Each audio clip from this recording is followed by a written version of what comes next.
Tasi! Welcome back to Alphabet Storytime. Today's tale begins with the interesting, icy letter I. Let's say it together. I. Meet Iggy the Iguana. He's imaginative, inquisitive, and loves icy adventures. He lives in an igloo on Ice Island where everything starts with I. One icy morning, Iggy had an incredible idea.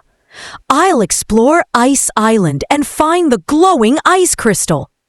He packed his invention kit and slid off on his icy sled.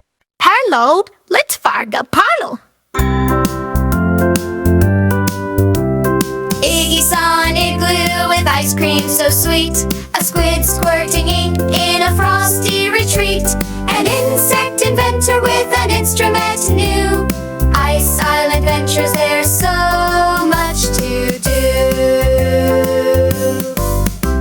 Finally, Iggy reached the glowing ice crystal. It shimmered with magic and sang a chilly tune. I is for iguana, ice, and imagination. What an incredible icy adventure! Iggy the Iguana showed us how imaginative the letter I can be. Can you think of more I words? Let's keep exploring!